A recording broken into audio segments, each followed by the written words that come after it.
What's up, y'all? I just wanted to start off by saying, and it's crazy because right before I pressed the button to record, I just happened to look at my shirt again. It's one of the shirts I made. It says my pain was not in vain, and it brought me to come in to tell you about my testimony. And so, as you all know, if you've seen some of my videos where I've been doing my teachings and things are getting on here, you've noticed that my arm was in braces, and because I broke my hand along with my part of my foot. And so, I want to start off by saying, and I've already prayed. I prayed right before I opened up this video. But I pray that whoever hears this word, that it really ministers to them and teaches them something valuable that they can use in this very moment of their lives. But I want y'all to know that everything is spiritual. And I just had a very, very intense part of my morning happen to me. And so, so as you can see, I was in tears, and I'm not so much concerned about my outward appearance right now. So if you see my makeup and stuff coming up off my eyes and stuff, it's because I was really experiencing a very intense moment just now. And like I said, everything is spiritual. And this is my testimony. So for months before the new year came in, my 3-year-old, she has been literally begging me to get baptized. So initially, I started it off, got myself baptized, and of course my kids, they followed in my footsteps. But they all did it at their own free will. I never forced it on them. I told them to pray about it, and I told them that God would move on their behalf when it was time for them. They would know when they were ready.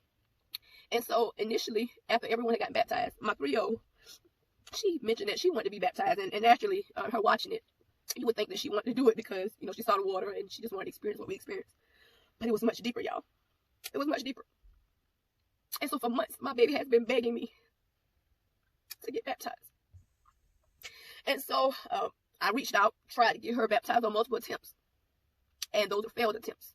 But one thing about those attempts, I was persistent. And because I was persistent, God saw that. And so every avenue that I took to try and get my daughter baptized, well, Christian, because they're Christian, the younger babies. So every avenue I tried to go through, I attempted to get her Christian. And so, like I said, they all failed. Every attempt failed. But I kept praying. I kept telling my baby, I said, I'll let you know when it's time. I've been trying. I'll let you know when it's time. I just kept telling her that. So fast forward into the new year. I had, like I said, everything is spiritual, so I'm daily fighting spiritual. I'm fighting the spiritual realm. And these spiritual attacks have been very intense and very heavy on my family and on my children and I. And so, like I said, my daughter, my 3-year-old, she was very adamant. Would not let up about getting baptized. And so, on January the 3rd, we were sitting in my living room and we were on a chair, and I had just finished up, doing a sermon and doing some teachings or whatever. And I was sitting on the chair with her, and I don't know where she said, "Ma, I want to get baptized." And so I said, "Okay." I said, "We still gonna get it done." I said, "I'm still waiting to hear back about getting you baptized." I said, "But we're gonna get it. We're gonna get it. You're gonna get baptized." And just reassure her that she would get it. So we're sitting on the chair, went on about what I was doing, and she asked me again. And so I began to pray about it. And I said, "God, Nora is still asking to get baptized." I said, just show me or whatever. And so she asked about getting baptized, and I explained to her, of course, why you do it still. And I asked her why did she want to do it, and all of that good stuff. And I actually did a video, a testimony video the day that she was Christian. And if you go on my ministry page on my channel, you'll find that video. And so anyway, fast forward, we were still sitting talking, and she asked to be baptized again. And just sitting there, I was explaining to her in the moment, why it was taking so long, etc., whatever. And she mentioned again she wanted to do it. And that moment, the Holy Spirit spoke to me. Everything changed. So as I was sitting there explaining everything to her, the Holy Spirit said, "You do it." And so I was like, okay. So I began to pray to God, and I asked God, I said, how do I do it? How do I go about doing it? Because the Holy Spirit just said, "You do it." And in that moment, I felt inadequate. I didn't feel like I had what it took because I questioned it. And I went to God and I said, "God, how do I do it?" And the Lord said, "You have everything you need." And in that moment, I understood what I had to do. And so I ended up christening my baby January the 3rd, 2024. My baby had been begging me for months months to get baptized like the rest of us. And so on January 3rd, 2024, I christened my baby, sitting in my living room. And I prayed over my baby like never before. And I just moved by the Spirit. And like I said, I didn't know what to do initially when the Holy Spirit said, I do it. I didn't know, so I went to God. And he said, you have everything you need. So I ended up christening my baby. 5 days later, January 8th. So this is my testimony. 5 days later, I left my house, as I would often do sometimes, because sometimes I just don't feel like washing clothes at home or whatever. And so I decided that night I was going to go to the laundromat. I was going to get a big old wash machine. I was going to put all the clothes in there, kill it with one stone, etc.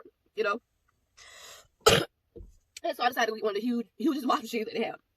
Got to the laundromat. And so,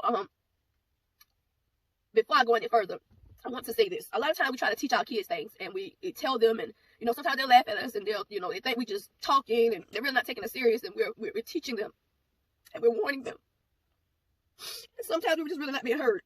And so I went to wash clothes, and I'm very vigilant. I see what most people can't see, and I feel and I hear what most people don't feel and hear. My discernment is at an all-time high, and that's because I stay in position.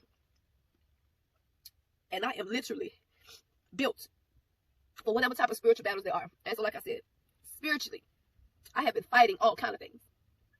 And I have been talking to my son a lot about things that can happen because you're not watchful. And because you're not paying attention. Or because you're thinking things are just not what they seem to be. And so I had to tell him for some time, just, pay attention to your surroundings. Things can happen just because it doesn't happen, hasn't happened to you, doesn't mean that it can't happen. I constantly, teach and tell him those kind of things. And this is a learning moment. So whoever's watching this, I want you to let your kids watch this video as well. But I was telling him, be watchful. Pay attention to your surroundings. Always stay prayed up. And I keep telling him that. And so, in this testimony, you'll see why things happen the way they happen. And why they did happen, in fact, the way they happened. And so, he wasn't really taking what I was saying serious. He would make little smart remarks and, just really wasn't taking it serious. And so I would just pray. I pray on his behalf, and I pray that the Lord will show him. And I prayed and prayed that the Lord would just show him how serious I was. And so I always tell y'all, be careful what you pray for. Because just because it doesn't happen how we may expect it, doesn't mean it's not going to happen. God answers us, but he doesn't answer us always the way we expect it to be answered. And so fast forward, I went to the washing machine, got a laundromat to wash our clothes. And while I was in there, I had been sitting in there. I was going to put my clothes and stuff in the wash, and I had been sitting there for a minute, okay? And so it was just me and my son inside the laundromat at this point. The rest of them were sitting out in the car. Because sometimes when I normally go in there in the nighttime, I'll put my clothes and stuff in the washers, and I'll go sit in the car and wait till they finish. But this particular night, I decided, I let them stay in the car, and I let my son just come in with me. We just sat there while they were washing. Just sitting there with him, and we just started talking about different stuff. And so we went on the clothes to wash. And so we've been there for a good minute, and I would say pretty much halfway through the wash cycle. I told my son, I said, because I know my daughter gets kind of agitated after sitting still for so long. So I told him, I said, go get, your sister out the car and bring her in here so she can, stretch her legs and stuff. So he went out to the car and he got her. And at this time, it was just me and my son in there. And it was about 3 or 4 other people in there. It was this lady with her daughter, and there was this young, black guy. He was in there. And when I initially went to put one of my things in the washer, he was at the washer next to me. And the only thing I had said to him, he had this basket. And I looked at his basket and I told him, I said, man, I need one of them kind of baskets right there. And he was like, well, you wouldn't believe it. I had this for some years. And so anyway, that was the conversation. That was it. And so he brought my daughter on in, and as I was sitting in the chair, she sat in the chair next to me, and I'm very firm. And when we go somewhere, I tell my kids to stay in place. We'll be running around, we'll be running off. I have those talks with them. And so my daughter was sitting next to me at this time, and in the chair. And my son was standing up, so he decided to swap places. He sat down, and she stood up. So of course, like I said, I brought her out the car initially to stretch her legs. So as we're sitting there, I allow her to run up and down right here in front of me, right in front of my chair, back and forth, to just get some of the energy out. And she did it about 3 times. And as she was doing that, I noticed a lady walked in the laundromat. She didn't have anything in her hand now. Because I'm not looking at you doesn't mean I don't see you. And so she was she entered, and she came in, just normal. I'm looking. She was kind of looking around, and like I said, she didn't have anything in her hand. She was kind of looking around, and she happened to look our way, and I gave a little slight smile, and she saw my baby. And initially, when people speak to my baby, I'm not offended, or I just naturally think people just being nice. Or I'm not the type of person where I don't want you talking to my kids and none of that. And there's a difference between me teaching my kids about talking to strangers and being polite and respectful. And so I teach my kids when somebody speaks to you, it's okay to speak back. You know, I don't force them to, but it's okay to speak back. They say, hey, how you doing? Or they make a remark or a comment. You're able to say thank you or hello and leave it at that. You don't have to hold a conversation, especially not with a stranger. And so this was the case. And so the lady, you know, she spoke to my daughter or whatever, and my daughter don't fool with nobody. She don't fool with nobody. And so she just looked at the lady. She didn't speak. She didn't say anything to her. And so the lady was, hey, or whatever, and she was doing that. And so my daughter really wasn't paying attention. Now, I'm sitting there, and I'm not looking at the lady in her face, but I'm watching. And so she sat down in the chair, about 3 chairs down to me on my left side, and it was like up against the wall in the corner. And so I noticed that she was just watching me. And I could, you know, you feel somebody can watch you. You feel somebody watching. I was feeling her watching me, and I was also seeing her watching me. And she was just watching my daughter and just watching my daughter. And so I'm paying attention, but I'm also doing what I'm doing, acting like I'm not looking at her. And so she ended up getting up. And at this point, she didn't come close. She stood up where she was, and she kind of just paced back and forth right there where she was. And she kept, you know, trying to get my daughter's attention, speaking to her, saying stuff, trying to get my daughter to say something to her. And she wouldn't, because, like I said, she don't fool with nobody. And so the lady kept saying little stuff. And like I said, I'm listening to her, but I'm not really paying no attention because the lady just being nice, I guess. That's what I thought. But I'm still watchful. And so a few seconds later, she got up. Well, she ended up approaching. So I had, after my daughter, you know, ran up and down about 3 little times, get a little energy out, I had her sit on my lap. And she stayed there because she know I don't play that about running around anywhere. So she sat in my lap and she didn't move. And so the lady, she kind of tiptoed and creeped up, you know, didn't get too close at first, but she was closer than where she was originally standing. And she got into where she was standing, and she went at my daughter again, trying to get her to say something, trying to get my daughter to talk to her and say something to her. And she was just, you know, saying little things. Still wasn't paying it that much of attention, just thinking she being nice or whatever. And the lady, I noticed. Now, while I'm sitting there and she's acting as if she's talking to my daughter, getting attention, this lady is also standing up, because we're in the laundromat in this glass window. So she's standing up in the middle of the floor at this point, a short distance from where me and my daughter was sitting, and my son was sitting in the chair next to me. Now, and she started making hand signals, and so I really got, you know, tuned in. And so even though I'm not looking at her directly in her face, I can still see through my periphery. I'm looking, I'm watching, I'm watchful. And so she inched away a little bit more closer, acting like she's, you know, just playing with her. She inched away a little bit closer. And as she's standing in the middle of the floor, she turns to the window and she's doing, you know, motion and hand signals and stuff. And I'm watching this, and I'm looking like, okay, this don't feel right. It didn't feel right, and it didn't seem right. And so that's what made me even pay even more attention. And so the next thing I know, the lady took her phone, and she took her phone and stuck it in her back pocket. And the camera was facing towards us. She stood directly in front of us at this point. So she had moved from even closer to where she originally was to directly in front of me at this point. But she wasn't close to me. She was directly in front of me, across from me. And she stood there with her back turned to us. And she had the phone in her pocket, and she just kept moving side to side. You know, and at this point, I'm like, okay, this lady got somebody on her phone watching us. You know, still not saying anything, even though she's still saying stuff to my daughter. My daughter not budging. She's just looking at her like she's crazy. And like I said, I'm not saying nothing because she ain't bothering me. She ain't really bothering my baby. She just saying, speaking, you know, making little silly sounds, you know, trying to get my daughter's attention. But my daughter she's not even falling for it. But, so she's going back and forth, like moving side to side. And at the same time, you know, when she is turning around, she turns around and she's doing the signals, hand signals again, and gestures, like thumbs up. I saw her at one point, you know, doing thumbs up like this and stuff. And then when I would look up, because at times when I would look up, she was acting like she was waving at her, but she was actually signaling someone. And so I stood there and I'm watching. And so I'm holding on to my baby. She's in my lap still. She's not moving. And the lady got closer. And so, like I said, I'm watching this going on. I'm peeping everything. And she got a little closer, and she's still trying to be nice to my daughter and just, you know, saying little things, trying to get her to respond. She's still not. And so the lady got closer. And so I'm looking at her at this point. I'm trying not to get myself out of character because, like I said, the lady ain't touched me. She ain't touched my daughter. She just saying little things, whatever. So next thing I know, she comes up to us and she tells my daughter, she said, come on. And my daughter looks at her and she said, no. Now, mind you, my daughter don't talk to nobody. Even if she don't fool with you, she ain't saying nothing to you. She just want to look at you. But she began to tell the lady no. She was like, no. Only thing she kept saying was no. And the lady was like, come on. And my daughter said no. And she kept saying, come on. And my daughter said no. And my daughter said no about 3 or 4 times. And so at this point, it was enough because my daughter was uncomfortable at this point. She told you no, and you kept on, and she was uncomfortable. And so I said, okay, ma'am. I said, that's enough. You know, she said no. That's it. And that's exactly what I said. So she jumps crazy. She's like, oh, she said she didn't say no. She said, come on. I said, ma'am. I said, I'm not sure what you got going on. I said, but at this point, go ahead. And I'm calm. I'm talking just like I said, go ahead. She gets closer, and she gets about this close to our face. My daughter still sitting in my lap. I said, ma'am. I said, I'm going to ask you nicely again to go ahead. I don't know what you got going on, but go ahead. My daughter, she already said no, and at this point, she's uncomfortable. Go ahead. So she proceeds to continue to talk to my daughter. She's over-talking me at this point. And so as I'm telling her, ma'am, she's, oh, come on. Well, you're, come on. And I'm like, ma'am. So at this point, I took my daughter. I said, here. I handed her to her brother. I said, get her. I stood up. I said, ma'am. And at this point, we're like this. I said, ma'am, we face to face. I said, ma'am, I've asked you nicely, so go ahead. I said, I don't know what you got going on, but go ahead. I said, I'm asking you nicely. I was very calm. And now this was out of my nature when at this point I'm feeling threatened. And so she's like, I'm not going anywhere. I'm not moving. I'm not going anywhere. So she turns from me, overlooks me, approaches my son with my daughter in her hand and says, come on, come on. So fast forward, rewind a little bit. Before she actually got closer, when my daughter was initially running those 3 times up and down the thing, she went right after my daughter and she ran up and down about 3 times. This is a grown behind woman, y'all. She ran up and down about 3 times. My daughter is looking at her like she's crazy. She's not engaging and she's looking at her like she's crazy. She kept saying, come on, come on. She was trying to get my daughter to get down to come follow her, to come where she was. So she was running all the way on the other side of the laundromat. Now this is a grown woman running all on the other side of the laundromat, back and forth, telling my daughter to come on, trying to get her to come to where she was. I was trying to get my daughter's attention. At this point, I stopped completely doing what I'm doing. I'm just looking at her like she's like something's wrong. And so fast forward back to my son holding my daughter. As I said, like I stood up, and at this point the lady got all in my face. I'm not going anywhere, and da da da da da. And she was talking over me as I was telling her, okay, that's enough. Go ahead, ma'am. I said, I'm really asking you. And at this point, I said, you know what? I said, at this point, I'm going to remove myself. And so I said, I'm going to remove myself before I have to end up taking this further. I'm going to remove myself. Now, like I said, this is out of the norm for me, because when I'm poked, I react. But God's been doing some things in me about control, self-control. And so as I walked away, as I approached the door with my back turned, going out of the door, she kicked me in my back. And before I knew it, I turned around and I went to work.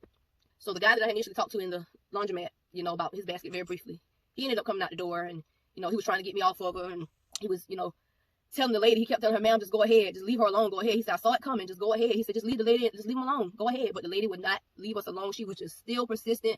Like, even I went back in there to get my clothes and stuff, and at this point she had vanished. Gone. Don't know where she went. But like I said, she came in there with nothing in her hands, and because I was watchful, when she kept trying to take my daughter out of my hand initially, she was saying all kind of crazy stuff, which let me know something was wrong with her. Just didn't know what.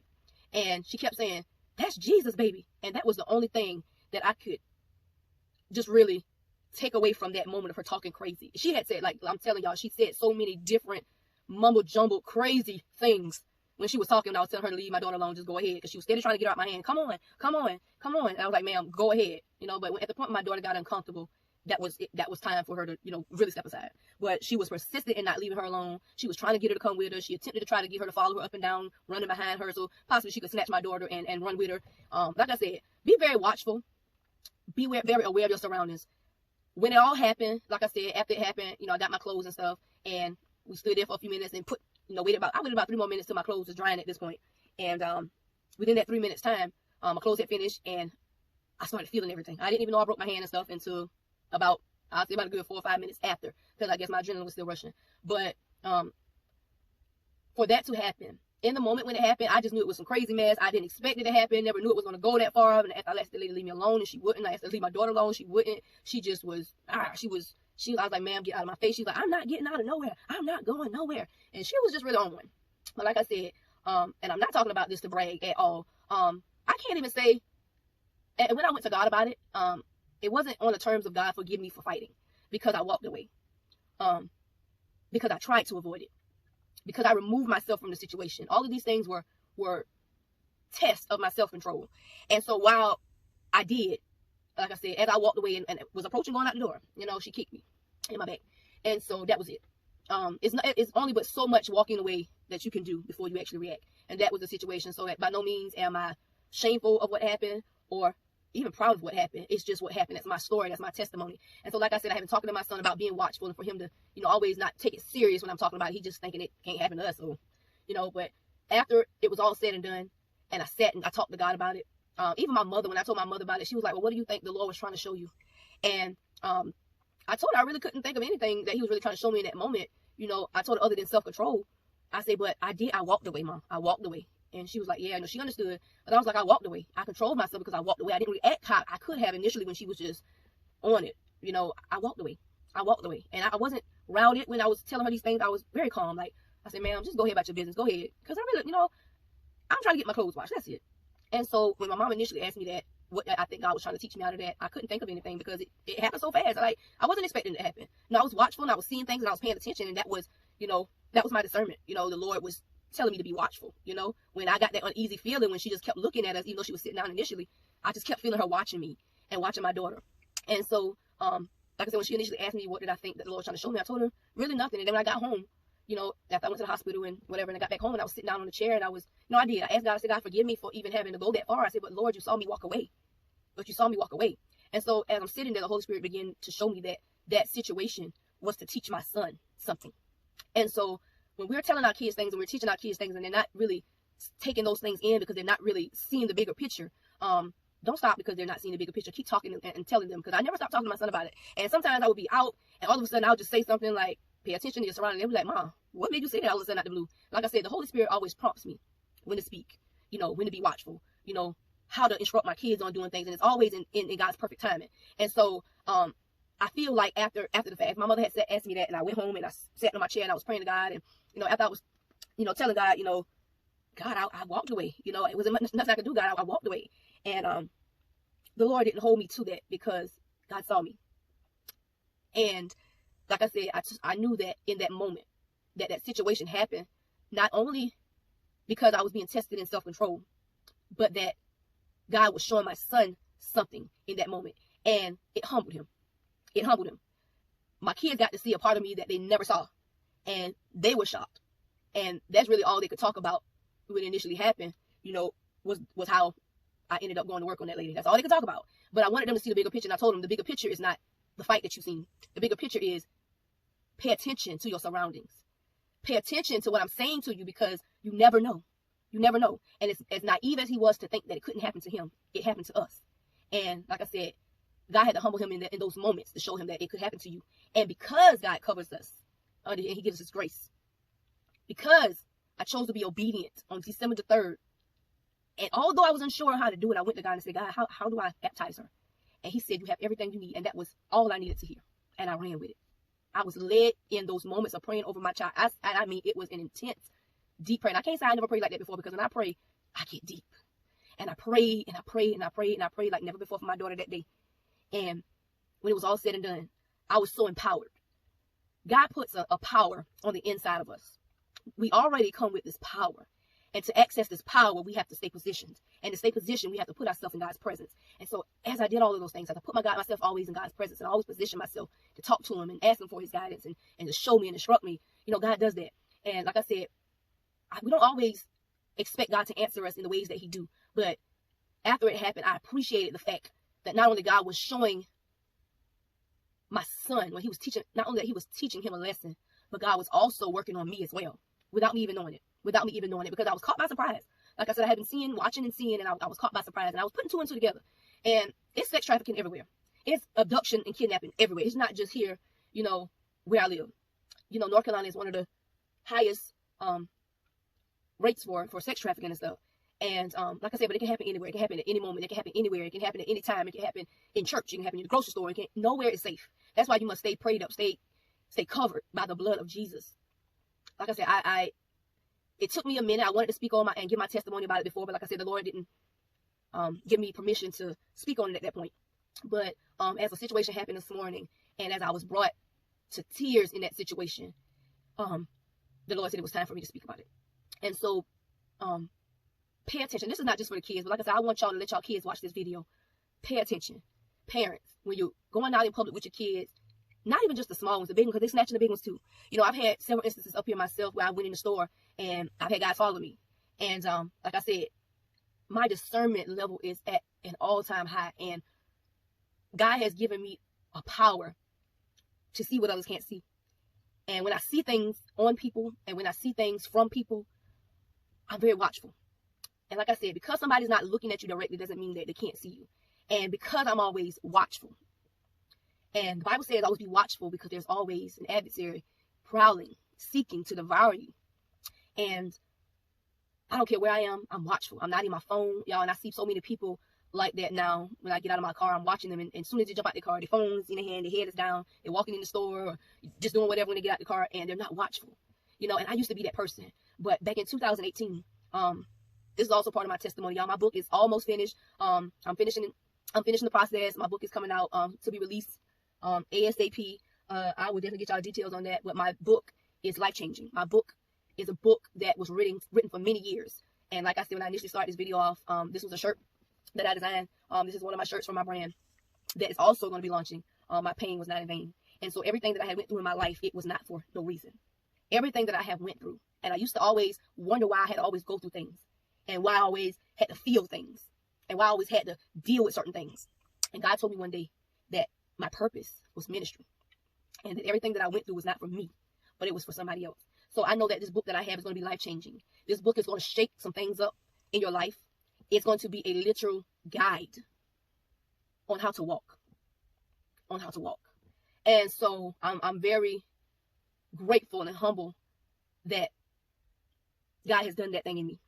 That he was able to reach me and carry me through each of those things that I had been through, because they were for somebody else.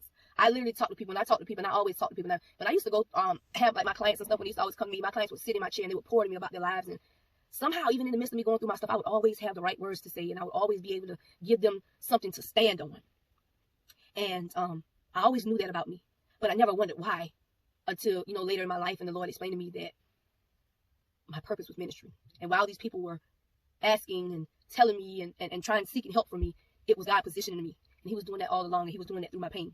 And so that's my testimony. So I broke my hand. In the process with that, I'm going to ask everybody to pray on my behalf, because I know that the Lord is going to do some things, and he has already worked out some things on my behalf concerning my hand. I'm in therapy. I kind of had a relapse this week with my therapy and stuff. And as I went back to my orthopedist, things were kind of shifting in a different direction, but the doctors have no say. So when it comes to anything pertaining to my life, naturally I go seek help from them to be able to see on the inside. But the real one that sees on the inside sits high and he looks low, and that's who I accept my outcomes from. I accept my outcomes from God, not from the doctors, not from man. And so when I went in today, the doctor, I got kind of agitated. I'm not even gonna lie, because I'm human. I got agitated because he told me that it's gonna be a problem for me. My hand's gonna be a problem for me if I can't get it to move. And at this point right now, I'm not able to move it still, even with the therapy. But like I said, my God is a healer. I know that he has touched every tendon, muscle, ligament, everything, bone in my hand and my foot already. And he's gonna restore that thing back to new. I've already received that healing from him. And like I said, this is a process. And at first it was very hard, very challenging. As I spoke on it briefly the other day, I didn't touch on my testimony because it wasn't time, but I spoke on it briefly, about being uncomfortable and enduring the process. And when we have to go through the process, it's most of the time it's unexpected. We have to go through a thing to receive a thing. And so this is just part of my process. And while it's challenging, like I said, I'm learning so much more about myself. I'm learning so much more about my body. Y'all, we take things like our hands and our feet for granted. And that saying that, you don't know what you have till it's gone is true. Because I knew I was gifted. I know I am gifted. I correct that. I know I am gifted. And I knew how gifted I was. But it never really hit me until I have lost the use of my gift. Your hands are a gift from God. Your feet are a gift from God. Breath in your body is a gift from God. And it took this situation for me to realize of what I had in my hand. Of what I truly had in my hand. And that's another whole testimony within itself. This testimony. This testimony is a whole nother testimony in itself about what I carry in my hands. About what I carry in my hands. I know this word is going to bless a lot of people. I ain't even going to say somebody, because I know a lot of people are going to get this message and they're going to be able to relate. They're going to be able to truly feel where I'm coming from. Y'all keep talking to your kids, keep praying for your kids, keep covering your kids, keep covering yourself, keep covering your homes, keep covering your environment, the people you surround yourself with. Cover yourselves. Pray over yourself daily. Pray without ceasing. I always tell my kids, pray without ceasing. Pray morning, noon, and night. I pray throughout the day. I worship God throughout the day. I sing all day long throughout the day. I am constantly thanking God daily, all day long, for who he is, who he has shown me to be. Not just who he has said he was, but who he has shown me time and time and time and time again who he is, what he's capable of, the power that he has put on the inside of us. And like I said, it took this long. It's been a month and some change. So like I said, the shift. There was a shift that took place back before the New Year's took place. And I felt that shift. But in the midst of me feeling that shift, I wasn't expecting for this thing to happen. And while this too shall pass, because it will, this here is going to pass. This was a test for this testimony. And I know that this testimony is going to reach thousands. I want y'all to share this video. I'm not doing this for clout. I'm doing this because the Lord have given me this thing, this pain, this thing that I'm experiencing, this process. God has given me this for others. And I know that the right people that need to see this are going to see it. And it's going to change a thing on the inside of them. And this message, this testimony is, like I said, for everybody. So have your kids watch it too. Somebody asked me one time, they offered me a position to teach the kids ministry in their church. And I told them, I said, while I can teach children, I also teach anybody. I can teach anybody about Jesus. I can teach anybody how to walk, how to build a firm foundation. I can teach anybody that. But I was offered a position to teach a kids ministry. So anybody can receive something from this word. If y'all have not already subscribed to my YouTube channel, Each One Teach One Ministry, y'all do that. You're definitely missing out on a lot if you haven't, already. I have so many things in store coming. And while this was also a test for a testimony, this was also, whenever the enemy sees what the Lord is doing in your life, he tries to come up with schemes. And he plots and plans, and he does it through people. And while I have been undergoing many attacks and things, not even just related to this situation that happened, I've been experiencing a lot of different attacks. And like I said, I stay covered up and I stay prayed up. And so God literally has his hands over my life and my children's life. And while this is happening, like I said, I know that anybody can learn from this word. Anybody can get a nice, wholesome teaching from this word. So again, right here, subscribe to my YouTube channel, Each One Teach One Ministry. Y'all, this was God-given. I didn't wake up one day and say, oh, I want to have a ministry. Or I didn't wake up one day and say, oh, God, this is what I want to do. I want to talk to people about you and talk to them about your life. I didn't wake up saying that. It was my pain that brought me to this position. God positioned me for this. God purposed me for this. And I made God a promise to walk in it. As tough as it was, as tough my journey has been, and you'll get to see the life of me through my book. So when that book comes out, on the way shortly, when that book comes out, the way God is going to shake some things up and shift some things around on my behalf. God has already shown me some things pertaining to my book and my life and my ministry. He's already shown me those things. And while I'm enduring the process, I never expected for it to happen overnight and for me to have a huge audience. If I get one person to listen, I've done my work. If I've gotten 2 people to listen, I've done my work. But I've never been too concerned about the numbers, who sees it, how many sees it, and who don't. I just am obedient when the Lord tells me to do it. I do it. I do it without hesitation. Like I said, me doing this pretty much came natural for me, and I never knew until God told me that I was purpose for this, that this was a gift. Me being able to talk to people and bring them out of things. It's a gift. I'm one of the people that can literally, my life has literally, and I tell anybody this all the time, there is literally nothing that I can think of that I haven't gone through. Nothing that you are currently going through in your life right now, I haven't been through. And because of my pain, it was never in vain. It was never for nothing. It was never for nothing. My pain was never in vain. What you're going through is never in vain. When God calls us, he purposes us. And when he purposes us, he positions us. And when he positions us, we must walk in it. Wholeheartedly, consistently, we must walk in it. And like I said, my life, my book, is my testimony of how my pain was never in vain. I love y'all, and I'll talk to y'all later. Be safe, be watchful, stay prayed up, because there is an adversary seeking to devour you. I'll talk to y'all later.